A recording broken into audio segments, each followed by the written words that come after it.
Which of the following is true, इसमें से कौन सा ट्रू है ये हमें बताना है। तो फर्स्ट सीरीज जो है हमारी वो है -1 raised to the power n/n, यानी कि एक ऑल्टरनेटिंग सीरीज है। और सेकंड सीरीज है समेशन 1/n।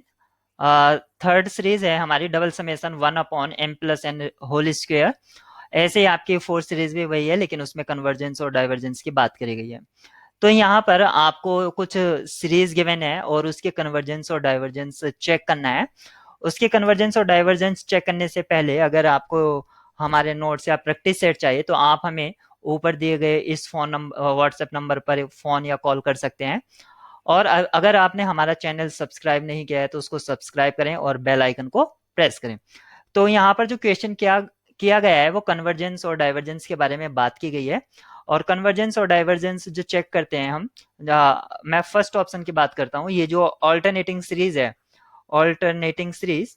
और ऑल्टरनेटिंग सीरीज में हम लेबनिज टेस्ट अप्लाई करते हैं। लेबनिज टेस्ट में क्या होता है, लेबनिज टेस्ट जो कहता है वो कहता है summation -1 raised to the power n un, यानी कि अगर ये un आपके टर्म है और ये यहाँ पर जो -1 raised to the power n है, ये तो सिर्फ साइन को बताता है कि जो हमारी टर्म्स होगी वो पॉजिटिव होगी या निगेटिव होगी, सिर्फ ये साइन को बताता है।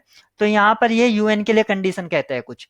un जो होना चाहिए आपका, यानी कि एक तरह से अगर हम इसको सीक्वेंस में माने तो ये डिक्रीजिंग होना चाहिए, डिक्रीजिंग। और इसकी जो लिमिट होनी चाहिए वो जीरो होनी चाहिए, यानी कि ये एक डिक्रीजिंग सीक्वेंस और इसकी लिमिट जीरो होनी चाहिए। क्योंकि अगर कोई भी सीरीज का nth टर्म होता है, यानी कि जिसको हम un कह सकते हैं, तो अगर वो कन्वर्जेंट है तो उसकी लिमिट जीरो होनी चाहिए। वही लेबनिज टेस्ट भी हमको बताता है।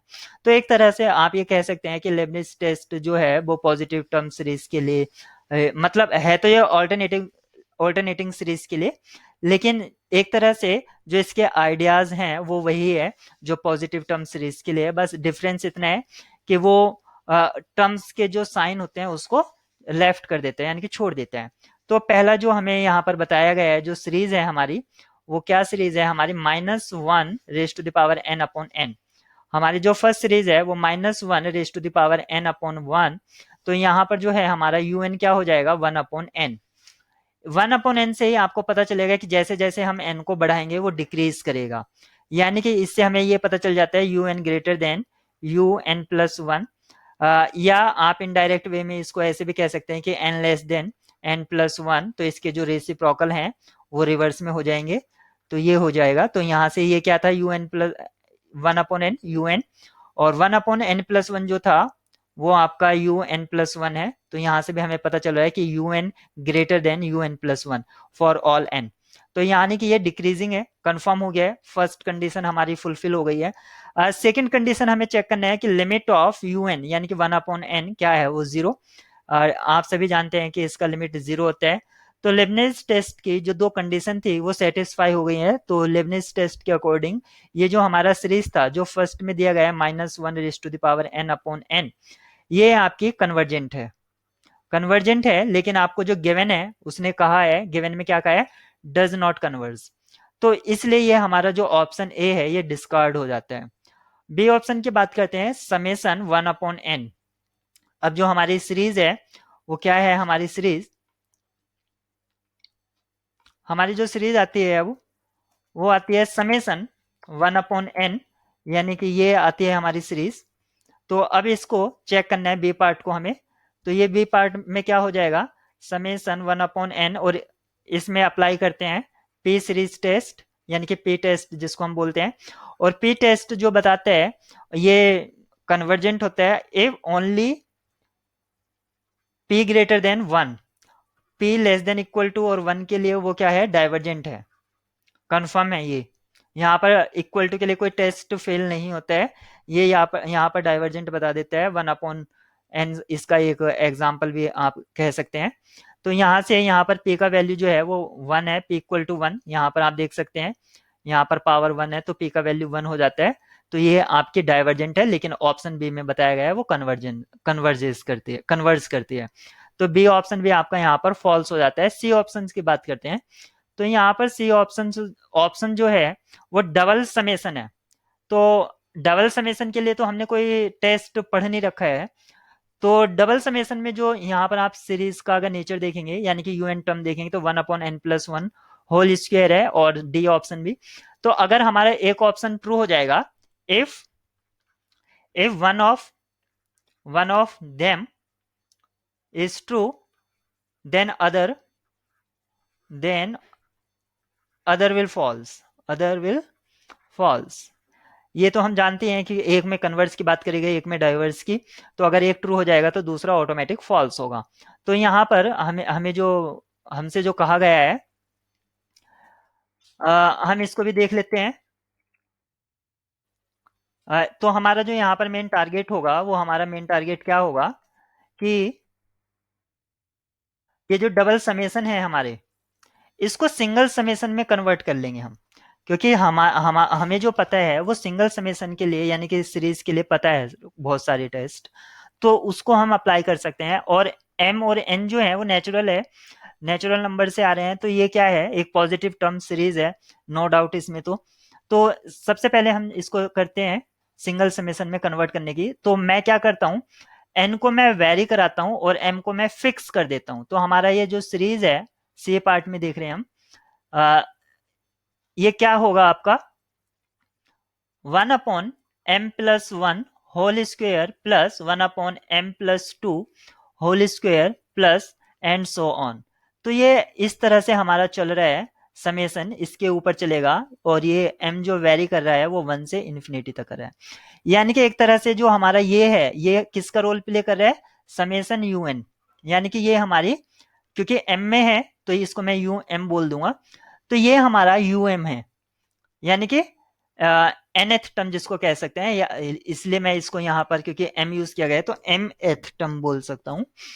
तो यहाँ पर अगर मैं m का ये जो ब्रैकेट है इसमें अगर मैं m की जगह 1 प्लेस कर दूंगा, m=1, तो ये मुझको देगा u1।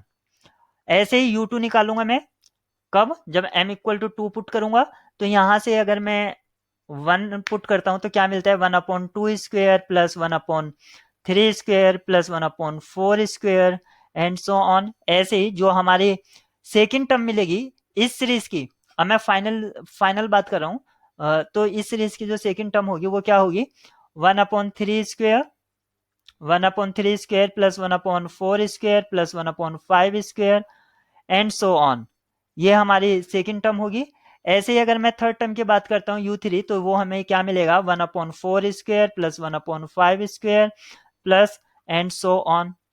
तो यहाँ पर आप देखेंगे, यहाँ पर 1/2 स्क्वायर एक ही बार आया है, फिर यहाँ पर ये 1/3 स्क्वायर 2 बार आ गया है, इसमें है ही नहीं। यानी कि एक एक टर्म छूटती जा रही है, आगे की तरफ बढ़ते जा रहे हैं और एक एक टर्म छोड़ते जा रहे हैं हम। ऐसे ही अगर 1/4 की बात करें तो यहाँ पर ये 3 बार आया है, ऐसे आगे 4 बार आएगा और 5 बार। तो यहाँ पर जो हमारी एक तरह से अगर हम सीरीज की बात करें तो ये जो सीरीज बन रही है हमारी क्या है, 1/2 स्क्वायर 1/3 स्क्वायर, ये कितनी बार आया है, 2 टाइम्स, यानी कि हम यहाँ पर 2 लगा देंगे, प्लस 1/4 स्क्वायर, ये कितने टाइम्स आया है, ये 3 टाइम्स आया है। ऐसे ही यहाँ पर बात करेंगे, जो आगे टर्म आएगी 4 टाइम्स आएगी, वो 1/5 स्क्वायर एंड सो ऑन। तो ये हमारी जो सीरीज है वो इस तरह से आ गई है, ये हमारी अब सीरीज मिल गई है हमें। अब इस सीरीज को अगर मैं कॉम्पैक्ट फॉर्म में यानी कि समेशन के फॉर्म में लिखूंगा तो कैसे लिखूंगा, ऊपर क्या चल रहा है भैया मेरा, ऊपर चल रहा है 1 2 3 4, यहाँ पर 1, यहाँ पर 2, यहाँ पर 3, यहाँ पर 4, यानी कि n। और नीचे क्या चल रहा है, अगर 1 है तो यहाँ पर एक ज्यादा है, यहाँ पर 2 है तो एक ज्यादा है, यानी कि n+1 होल स्क्वायर। तो अब मुझे जो है मैं इसको इस तरह से लिख सकता हूँ, summation n running from 1 to infinity n/n+1 square. अब हमें ये सीरीज मिल गई है। अब इस सीरीज में मैं क्या कर सकता हूं, मैं इसको ऐसे लिख सकता हूं, n/n square with in bracket 1 + 1/n का होल स्क्वायर। यहां से ये एक term sorry power cancel out हो जाएगी तो 1/n बचेगा। तो यहाँ पर अब जो ये बचती है सीरीज, इसका जो un है वो उसको मैं कुछ इस तरह से लिख सकता हूँ, 1/n 1 + 1/n होल स्क्वायर। अब मैं क्या करता हूं, इसमें कंपैरिजन टेस्ट अप्लाई कर देता हूं। कंपैरिजन टेस्ट वो क्या कहता है मुझको, कि एक मुझे पी सीरीज फाइंड करनी होती है, जो यूएन है उसमें से मुझे एक p series vn find out करना होता है जो कन्वर्ज या डाइवर्ज हो और उसी का नेचर बताएगा। मतलब ये मैंने एक पी सीरीज फाइंड आउट करी जिसको मैंने नाम दिया वीएन। इसका जो nth टर्म होगा वो वीएन होगा, पी सीरीज फाइंड आउट करी। और इस पी सीरीज से यानी कि इसकी कन्वर्जेंस और डाइवर्जेंस वो बताएगी मुझे यूएन के कन्वर्जेंस और डाइवर्जेंस यानी कि जो ओरिजिनल मेरी सीरीज है ओरिजिनल सीरीज के बारे में बताएगी। और साथ ही ये तभी हमारा जो ये टेस्ट है ये तभी एप्लीकेबल होता है जब limit of u n upon v n equal to non zero हो और साथ ही साथ फाइनाइट हो, फाइनाइट एंड नॉन जीरो। तो अगर हम यहाँ पर देखते हैं अगर ये मेरा यू एन है, इतने को अगर मैं यू एन बोल देता हूँ, मैं कलर चेंज कर लेता हूँ यहाँ पर, अगर मैं इसको यू एन बोल देता हूँ तो मेरा वी एन क्या है, मेरा यू एन मैंने बोला 1/n, 1+1/n का होल स्क्वायर, और यहाँ पर मैंने वी एन इसको बोल दिया, ये मेरा वी एन हो गया। तो मुझको चेक करना है limit of u n upon v n, limit n tendings to infinity. तो यहाँ से 1/n से 1/n कट जाएगा यानी कि कैंसिल आउट हो जाएगा। तो फाइनली मुझको क्या मिलेगा, 1/1+n का होल स्क्वायर, और इसकी जो लिमिट होगी वो आएगी 1, जो कि नॉन जीरो है एंड फाइनाइट है। 1 क्या है, नॉन जीरो एंड फाइनाइट। और यहाँ पर जो मेरा वीएन था, यहाँ पर आप लेफ्ट में देखें वीएन जो है मेरा 1/n है। अगर इसमें मैं पी टेस्ट अप्लाई कर देता हूँ तो पी टेस्ट से मुझे क्या पता चलता है, ये डाइवर्जेंट सीरीज है क्योंकि पी का वैल्यू यहाँ पर 1 आ जाता है, तो डाइवर्जेंट है।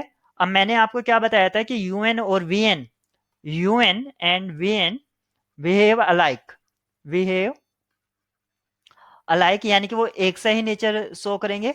तो अगर मेरी वीएन डाइवर्जेंट है तो मेरी यूएन भी क्या हो गई, डाइवर्जेंट हो गई। अब ऑप्शन की तरफ चलते हैं कि ऑप्शन में क्या कहा था, ऑप्शन में कहा था कि ये कन्वर्ज है और एक में डाइवर्ज, यानी कि मेरा जो डाइवर्ज आया है यानी कि मेरा जो की होगा यहाँ पर ये डी ट्रू हो गया, यहाँ पर डी ऑप्शन ट्रू हो गया और सी आपका फॉल्स हो गया, ऑप्शन सी फॉल्स हो गया। और पहले ही मैं फर्स्ट टू ऑप्शन को पहले ही डिस्कार्ड कर चुका हूं, तो इसकी जो राइट की है वो ऑप्शन डी है।